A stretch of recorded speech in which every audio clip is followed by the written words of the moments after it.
This episode is proudly supported by Swim Coaches and Teachers Australia. Our research indicates that 41% of Australian children are currently not enrolled in swimming lessons. We believe learning to swim is a life saving skill every child should receive, regardless of income or ability. And our aim is to help more children receive this vital education and lifelong skill. Swim It Forward is an initiative to take the financial barrier out of the equation and get more disadvantaged Australian families enrolled in swimming lessons at their local swim school. For every child we help place into a Learn to Swim program, the more we lower the risk of drowning deaths and grow confidence in our kids to love swimming and the water.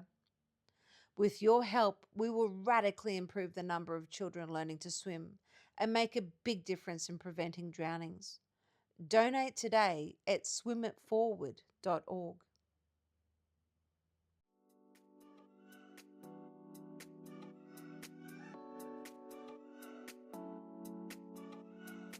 Hello, and welcome to Wine with Wita, the podcast that is dedicated to engaging with health professionals and caregivers in meaningful discussions. I'm your host, Rita Shamoon, or as my clients call me, Wita. I'm a pediatric speech pathologist, and I am so excited to have you here. Each week, we deep dive into connecting you with caregivers and healthcare professionals, sharing their insights, stories, and key takeaways to help you with your child's diagnosis and your journey. Whether you are a parent, healthcare professional, a lifetime learner, or simply a wine enthusiast, you're in the right place. So let's sit back and relax and enjoy today's episode.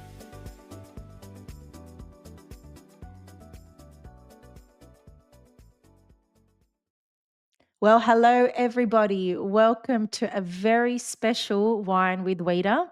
The next few weeks, I will be bringing you the celebrations of neurodiversity, women, as well as leveling of on the deck, which is an initiative through Swim Coaches and Teachers Australia. And I am graced by the remarkable Rhiannon Kocmar, the National Educational Manager of Swim Australia. Welcome, Rhiannon, to Wine with Wita. Thank you for having me, Rita. You are so welcome. Now, we were brought together for this amazing series to celebrate children with a disability and the amazing women behind the scenes raising awareness on drowning prevention, neurodiversity, and how we can create an inclusive environment for all kids with all abilities. Rhiannon, you are my first guest on Wine with Wita. I want to tell actually the listeners who you are and what brings you to my podcast today. Well, I'm the National Education Manager for Swim Coaches and Teachers Australia. I've been in the role for just about 16 months. But before that, I was actually a swim teacher, swim coach, swim school manager. For over 30 years, I've been doing this job for. I finished school and I started coaching, and then I went into swim teaching, and most of my swim teaching career was done in the ACT, so in Canberra. And since taking on this job as National Education Manager at Swim Coaches and Teachers Australia, me and my family have moved up to the Sunshine Coast in July last year. So haven't done any teaching up at the Sunshine Coast yet, but I would love to at some point. That's perfect timing when the SwimCon conference was hosted at the Sunshine Coast in September last year. Yeah. Now, you have a particular interest in raising awareness around drowning and prevention of drowning with our young ones.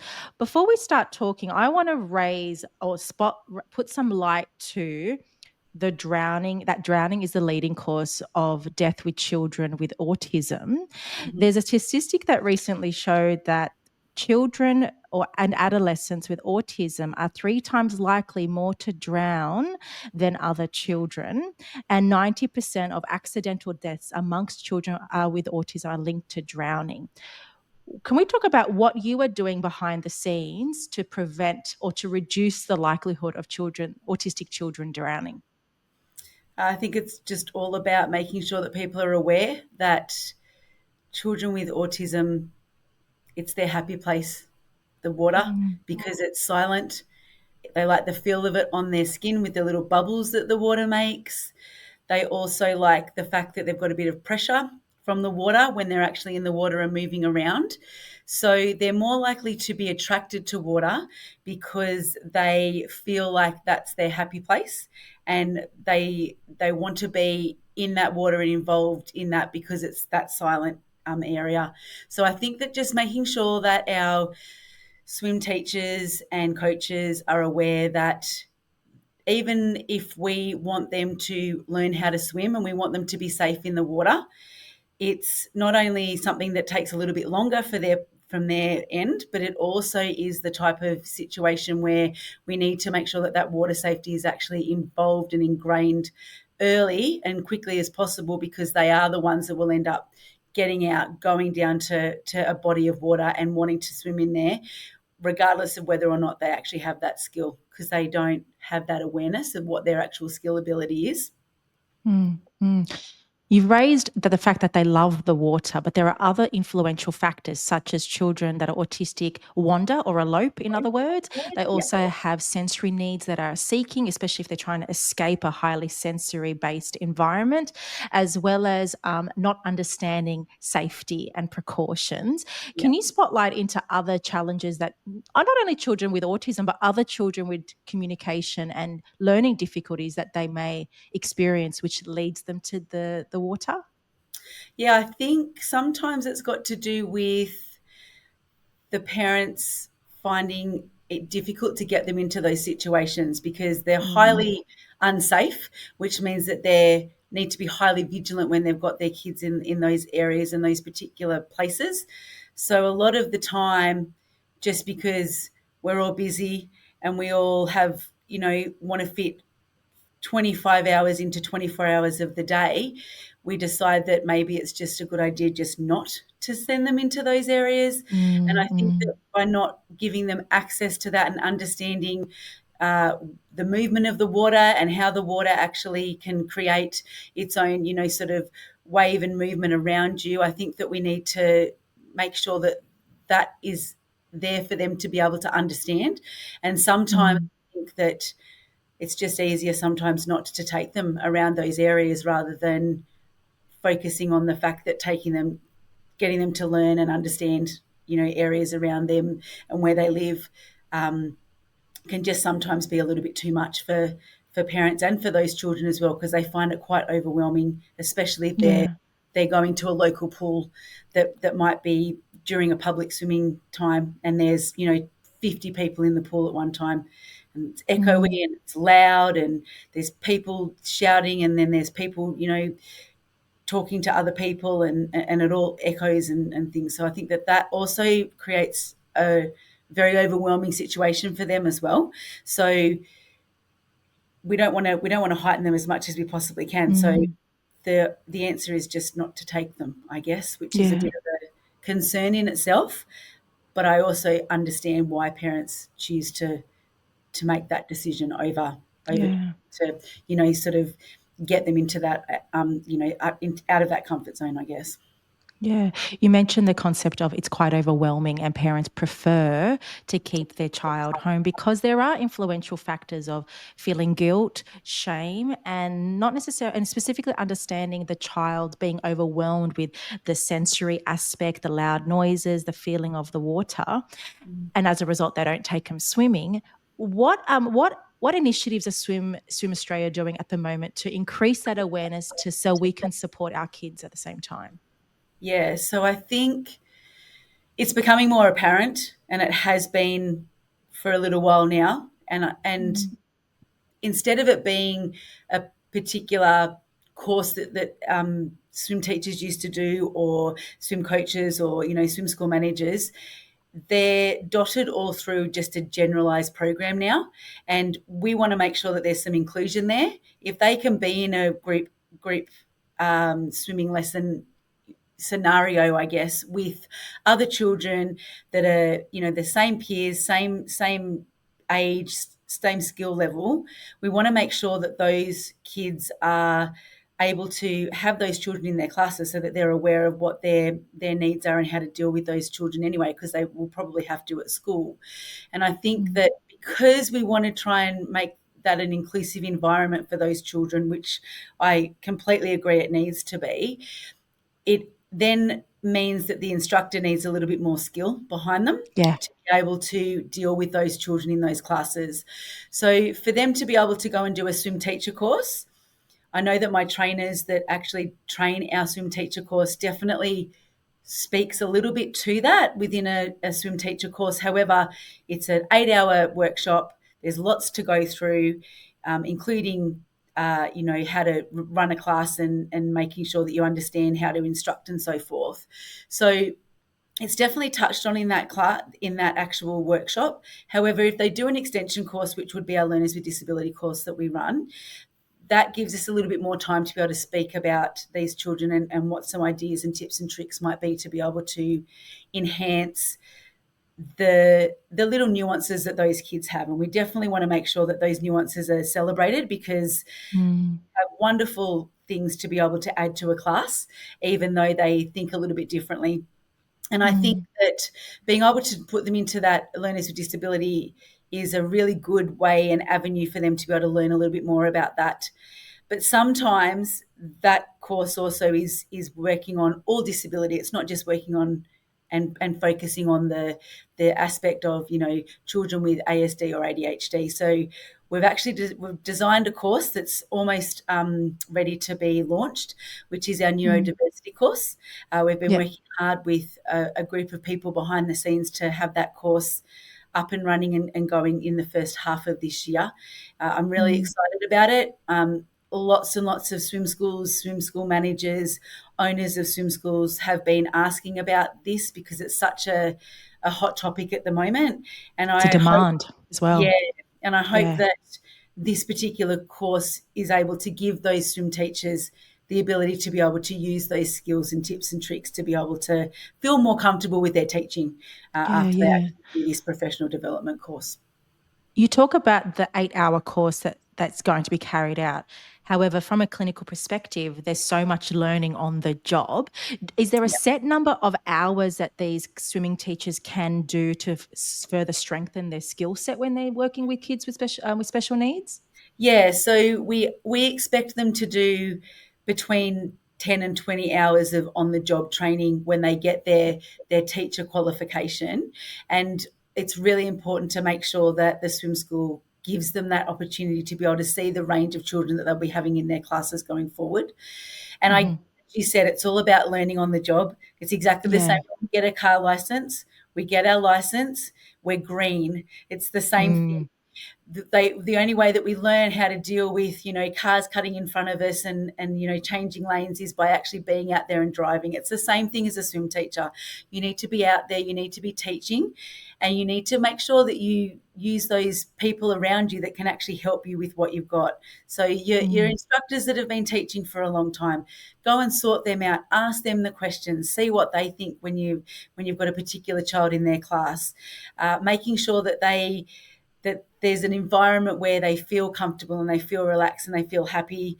Also making sure that it comes from the beginning down and that they can walk into the swim school and feel like they're comfortable in their own skin here and it's their sort of second home, I guess, is really important. So these children they just think of the world differently. That's all. It's not anything to do with the fact that they want to upset people or hurt people or want to do the wrong thing. They just think differently. So we need to actually use our skills as a swim teacher to be able to engage in that to get them active and proactive in the classes.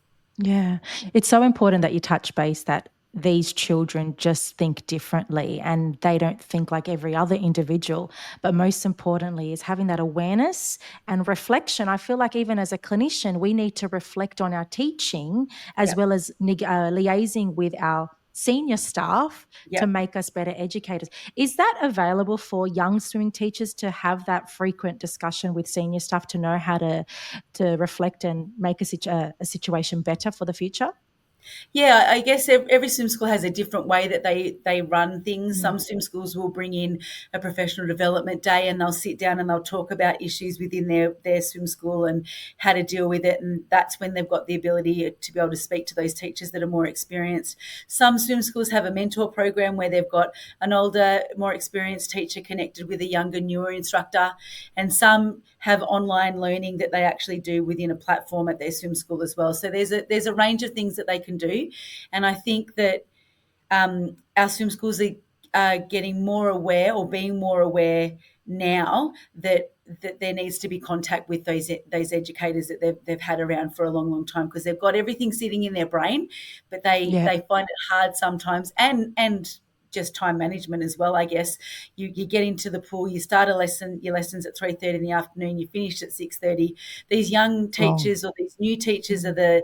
the young ones that are still at school. They need to then go home and do schoolwork, and get planned for the next day of school. So being able to give them the opportunity to speak with each other about what's happening within their swim school and within these particular teachers and lessons, I think is really important. And I know that our swim schools are working really hard to do that with their teachers, and all of Yeah. our swim schools are aware, which is why we've been asked so often about this neurodiversity course and how we can actually get that up and going. So I'm really excited Yeah. to see that come to fruition in the next Yeah. few months. As a clinician, I work with many children with disabilities, and one of the biggest concerns is swim safety with our young kids. And it's so refreshing to hear from the back end what organisations like Swim Australia are actually doing to support our kids, as well as hearing Connor Bailey's interview, and as well Yeah. as hearing Connor winning that award at SwimCon, and hearing your chat now. And I think the more noise that we're making about it, it actually instills that sense of trust and reassurance that my child will be okay. I just need to somewhat understand what's going to happen and have faith that my Yeah. child will learn if we go down this path. One message I keep hearing all the time is the concern of access and cost. Hmm. Many swimming schools do not have inclusive swimming classes, and the cost, as what you said, there's so much training involved, and the cost to run these is possibly, I think, triple than a normal swimming rate. And naturally, it adds a financial burden for many families, and they are then hesitant to complete swimming lessons. What's happening behind the scenes so we can encourage parents to come, as well as to support the financial burden? Yeah, so that's a hard one, and I wish it was easier Mm. than it actually is, and the process was easier. It depends. Um, Coming from a parent that has a child with um, that is a neurodiverse child. I guess he's never been Mm. diagnosed, but we've certainly gone down that path for the whole time we've had him as our child. We were lucky enough to have NDIS funding until 7, with Mm. the under their early intervention program that they do. Um, but once 7 happened, we stopped getting that funding. Now, we were lucky that he actually fits quite well into the mainstream, um, Yeah. swimming lessons and school and that type of thing. But there are definitely parents out there that have kids that unfortunately just find that too overwhelming. So we do Mm. have a couple of options when it comes to things like that. We've got there's an All Abilities, which is actually an organisation that takes children under their wing that need a little bit of support, and they do Mhm. sort of smaller lessons within sort of a quieter range of an area of a pool when there's no lessons sort of running at the one time, or public swimming and things like that. Most of our swim schools actually do run the opportunity or give the parents the option to be able to do one-on-one lessons, but as you mentioned before, they're expensive, Yeah. and with the cost of living at the moment, that's just adding to the stress of that. The NDIS does, to a certain point, give the ability for these parents to use their swimming lessons. How? Because with Good some of my question. clients, it doesn't work. So when you've Yeah. said two people have said NDIS, and reflecting on my current caseload with my kids, they've all been rejected from using their NDIS funds for swimming. So I'm really interested, under what branch, or what is it, capacity section or something, Mhm. that parents can access. And I think what the most important thing is, drowning rates are significantly high. there's a need for these children to learn. So my question is, why not use these funds? We use it to help them communicate. We use it to help them to develop their fine and gross motor skills. But swimming is so important for these kids as well. So I just don't understand why there's no access from their funds when it will impact their independence in the long run. Yeah, I think that's probably a case manager for an NDIS Yeah. question, but I certainly found that a swim school that I've worked at previously, we had to get a medical professional to come in and actually Sure. be the Yeah. person that oversees our program, and that was the only way we Mm. could actually get that funding connected to it, was having that medical professional be there and actually advocate for our program. But that in itself costs the swim school money to be able to Yeah. do that as well. I think that the hard thing about swimming lessons is that someone somewhere thinks that swimming lessons is all about the fun and the engagement of that. They don't think about the fact that it's actually a life-saving skill. So I Yeah. think that there's a lot of work that can be done around the NDIS and figuring out how we can get that included in people's funding that they get for that. Yeah.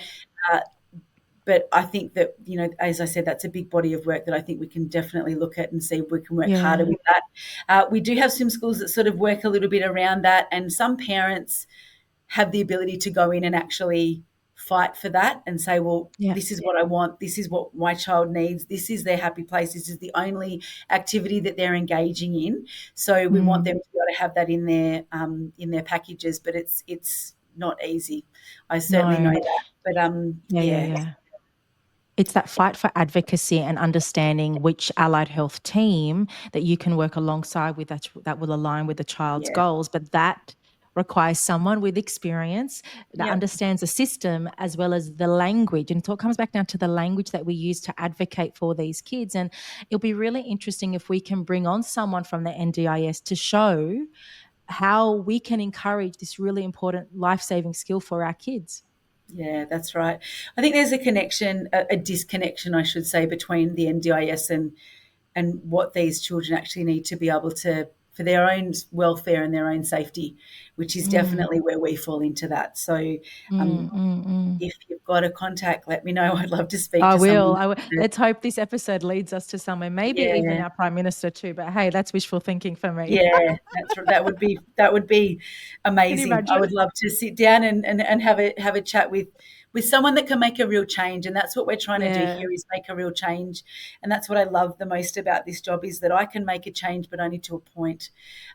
So I think that that's really important, to make sure that we, just keep moving that, and keep, as you said before, making noise to try and yeah. get these changes happening. Yeah, and I really hope this Wine with Wita series does make the noise and lands in the lap of someone who understands that we can continue with all the amazing work that you guys are doing to actually bring it to light. And so parents Yeah. again can access the services, the much needed services for their child's welfare. But I want to also talk, I've been given a list of a number of initiatives that Swim Australia are actually doing. I'm just going to list them, and you touch light onto what you're involved in. So there's Mhm. obviously leveling on the deck, which is to raise Yep. awareness around neurodiversity. Splash Save, what's that Yep. about? So Splash Save is a resource kit that is Mhm. available for people to access and buy, and it gives the parents the opportunity to start building these skills that these children can actually start engaging in the water. So very, very basic skills, starting to blow bubbles in the water, putting their eyes in, putting Mm, their face in, floating, gliding through the water, being able to get the movement from a standing to a floating position and back again, and really working on that understanding that rhythm of what the water does and how you can move your body through it, and mhm, that gives the ability for people to be able to take their children down to the pool and try and give them those skills that they need to be able to start that water safety, sort of survival and journey, I guess, that people have. mm. So if they're finding it difficult to afford lessons, Splash Save might be another opportunity, but it's never ever going to take over from an actual swim teacher in the water. So I think that Yeah, it's a great resource that we have. We just need to make sure that it's being used proactively within the organisation and the industry to be able Yeah. to be a positive thing. Yeah, of course. No, I agree. Next one is Swim It Forward. Mm-hmm. What's that about? So Swim It Forward is our amazing program that's actually at the moment going gangbusters. Yeah. It's a funding that we have that people actually donate to, and within that amount of, or that bucket of money we've got, we can actually then go to a swim school. Will then come to us and ask for a family that is in need that can't afford their swimming lessons anymore. So we can use that bucket of funding to be able to continue them in the water and continue their swimming journey so that they actually end up being Mm. safe in the water. So that, and we're with the cost of living at the moment, we are getting multiple applications for that every single day. So if anyone's out there that has an organisation that Mm. is looking to put some money towards some good, our Swim It Forward program would be a perfect thing for them to be able to do, because that keeps children in the water and it keeps their skills growing within their actual learn to swim journey. Yeah, I'll actually put the link for this on the show notes. If anyone's listening, you can access it there. What a wonderful initiative. I love that. I've never heard of that Yeah, until now. yeah, Thank you it's for really organising really that. Yeah. exciting, and I'm hoping that we're just using a whole range of that money at the moment, and obviously again cost of living, it's the money sort of Mm. trickling up from the other end. So if there's anyone out there that wants to donate, that would be a perfect way to do that. Yeah, beautiful. And I'm familiar with this one, Swim Safer Week. My children participate. I think it's after every once a term, where they learn survival skills, which my children love. Out of all the swimming lessons, they are Yeah, obsessed with just screaming out, "Help, help, yeah, help," and jumping on the boat. And it's so interesting. When we went to the pools not long ago, they were mimicking that again. And it's so important that we've touched on the base of fun and joy, but linked it to the element of safety, that they've acquired those skills naturally through the program. Tell the listeners about Swim Safer Week. So Swim Safer Week is a week that we are out and about spreading the word of swim safety throughout Australia. Our Swim Safer Week runs in November, but there are swim schools out there that actually do a Swim Safer Week every single term, and Yeah, that's we do here. fantastic. Most of our swim school members, we give them resources to be able to use throughout that week so that they can work on, lesson plans and so forth, to be able to give the kids the skills to be able to do anything in the water that they need to be safe in and around any aquatic environment. Now, most of those swim schools are obviously running these skills within a pool situation, but they can Mm. easily be transferred across to any other, sort of aquatic and water environment. We have a huge reach when we do our Swim Safer Week. Last year, we were very lucky to be able to team up with Hoppo from Bondi Rescue, and we Yep, worked yep, on yep. the. He was at SwimCon as He well. was, Yeah, yeah, yeah, yeah, yeah. yeah, yeah, yeah. Yeah, so his initiative, Float to Survive, is wonderful as well. It talks about how if a child gets into a rip, how to get themselves out. Just lie on your back, float, relax. The water will take you out and bring you back again. So it's really important to make Mm. sure that message comes across, and that messaging was really good last year with Hoppo. So we're excited to start planning for our Swim Safer Week this year. But we feel like that's a really important thing to be able to get out into the media and into the general public, because some people don't think of swimming lessons and water safety as a top priority, where, that's where we're finding that people are drowning because they just don't have those skills in the water. Awareness. Mm-mm. Yep. I love how we're really making the noise from all different channels, like the celebrity of Bondi Rescue, your own initiatives through Swim Australia, as well as even from the Olympics last year, linking it all back to that skill. As a parent and as a clinician who knows the anguish and apprehension parents feel around water, Mm. what advice can we give parents to encourage them just to give the lessons a go? Look, I think we are one of the luckiest industries in the world, I feel. And as a swim teacher, it is the best job in the world. I know I'm biased, it's all I've ever done, but I still believe that to this day, even though I'm not in the water teaching on a day-to-day basis. It really is a life-saving skill. people can die if they don't have these skills. And I think it's really, really important to get that message across to these parents that it doesn't matter the you know, issues or the you know, things that you might have to come across to get your child to walk into a pool and actually start teaching or start learning how to swim, I should say. But those things are really important to make sure that we build those skills so that you're not the next person on as a breaking news on the news at 6 o'clock at night because your child has drowned because they didn't have those skills.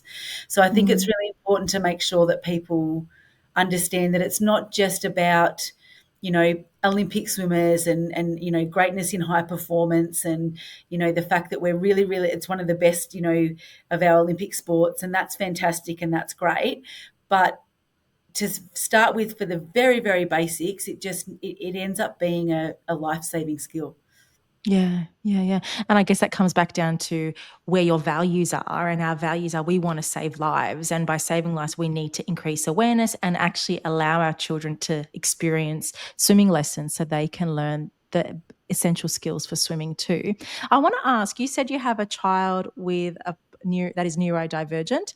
Yep. If you, from your perspective as a mother now, what was your experience like through accessing swimming lessons for yourself or for your child? Well, I guess I was really lucky because I have the skills to be able to pass them on to him already. And when I had him, you know, we were in the water. The first lesson that he had, he was 6 days old. So I put him in the water and we were moving around. So he's really been and had access to water from the very, very day that he was born almost. So that's been very lucky for him. But I have seen over the years the issues that come with trying to put them into mainstream classes and things like that. And he loved going underwater. He just used to live under the water, and that used to be tricky for the instructors that used to have him as his their swim, you know, child or their swimmer in their classes. But I always used to sit back and get really frustrated with the whole situation. But then I also then took a deep breath and went, yeah, but he's in the water and he's learning, and that's all that Yeah. matters. I can now bring him now moving up here to the Sunshine Coast. This is the first time we've lived near the actual ocean. I can send him into the ocean and I'll know that he'll be safe to a point, and that's really, really important for us. And I think that being able to offer that was really, really good, and I was really lucky that I had the you know, the skills and the ability and also the education to know that that's really important to make sure that these kids learn how to swim. But I think the tricky thing is, you know, we're such a multicultural community now, and there's lots of people that come over to Australia because, as we say, we're the lucky country, and it's amazing, and we love living here. But in their countries that they grew up with, the education for swimming was not there. And I think it's really important to make sure that that's one of the first things that we need to be introducing to these new families to Australia, is the fact that there's water all around, and it's much easier for them to actually access water and be confident in the water if they're having swimming lessons.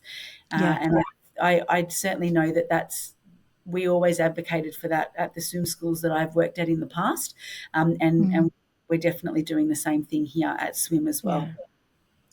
I guess also, even though this topic is more, it was focused on neurodivergent children, but it's for all children, all Yes. individuals, even people coming from a different country, understanding we're an island and there's Yep. water surrounding us. And yes, you need to learn English as one aspect, but you also need to learn the skill to Yep. swim, to survive. And thank you for raising that, because it's so much more than swimming lessons. It's the survival aspect as well. Yeah.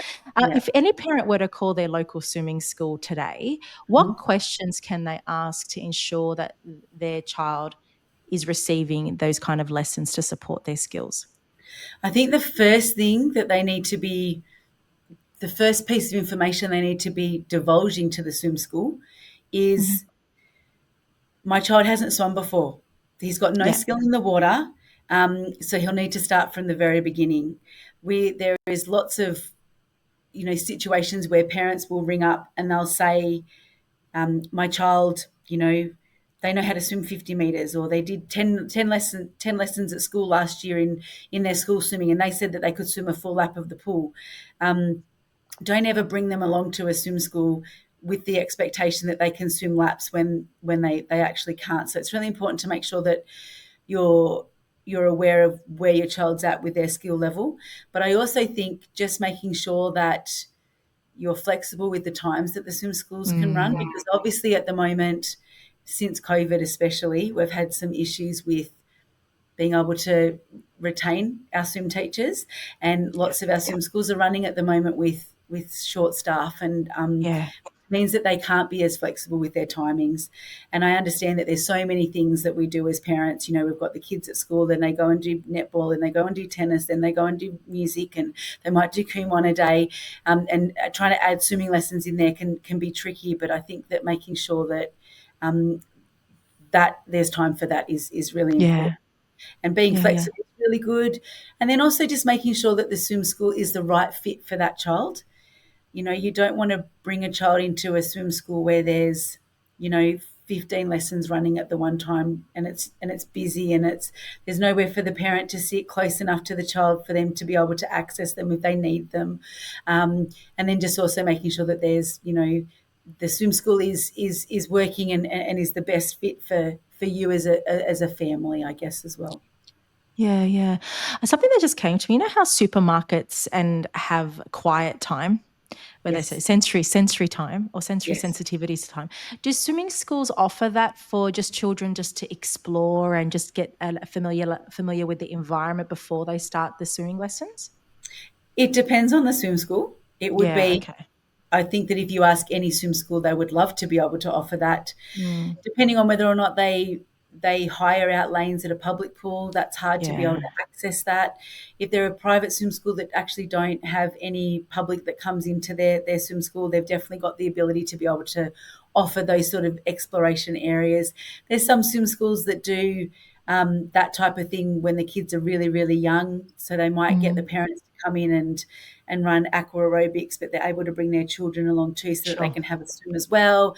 And then there's just some swim schools that just don't have the access or the ability to be able to do that, because they're trying to get as many people through the door so they can keep their doors open, unfortunately. But I think it's definitely something that the swim schools are trying to do, and it makes it tricky with the staffing and the retention and things like that. So these children as well, in general, are different to what they were pre-2020. Agree. And I think that's a really big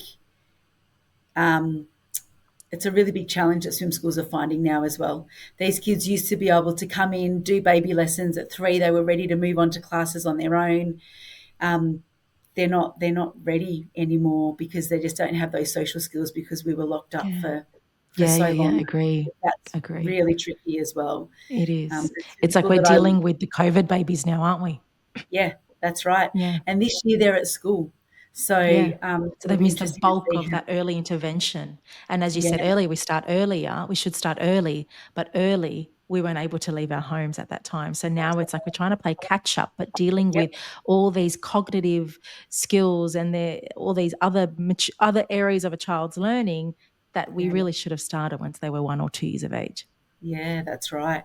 And I think it's that's just something else that our swim schools are talking a lot about at the moment is, and also just almost the trauma that the swim schools went through having to close their door.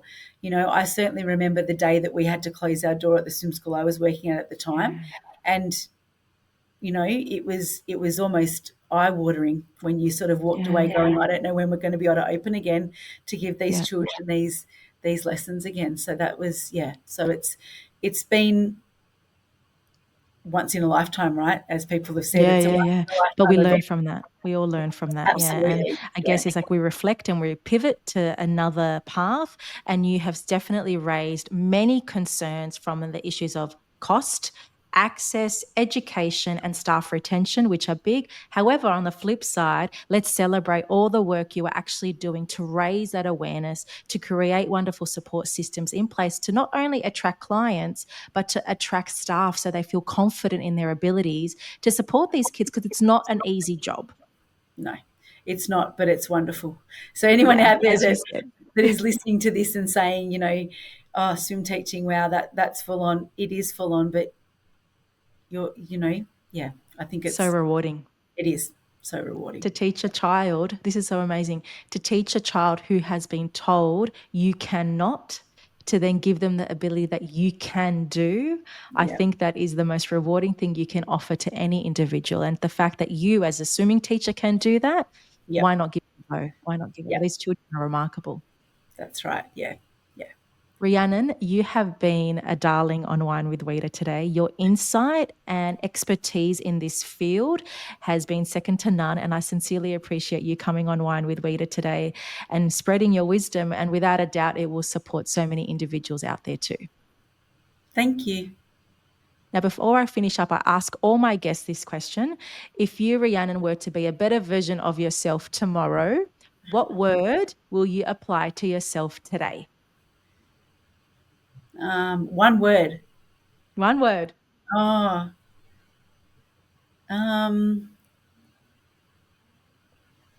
kindness.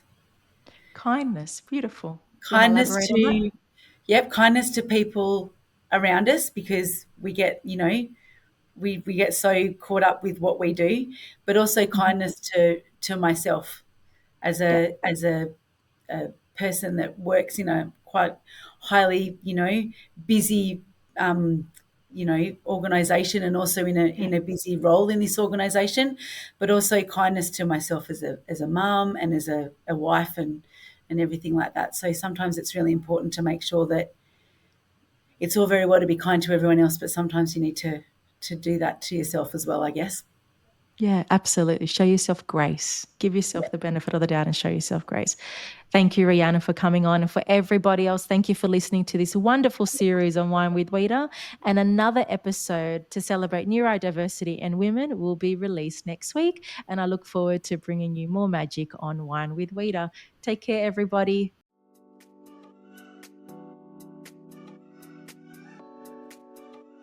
Thank you for tuning into another episode of Wine with Wita. I hope you found some new inspiration, learnt something new, or gained a fresh perspective. If you enjoyed this episode, I'd be so grateful if you please leave a 5-star review, as it really helps the show get in the ears of new listeners, plus it takes 5 seconds. If you're keen for more strategies and insights, then head over to Instagram and follow RS Speech Pathology.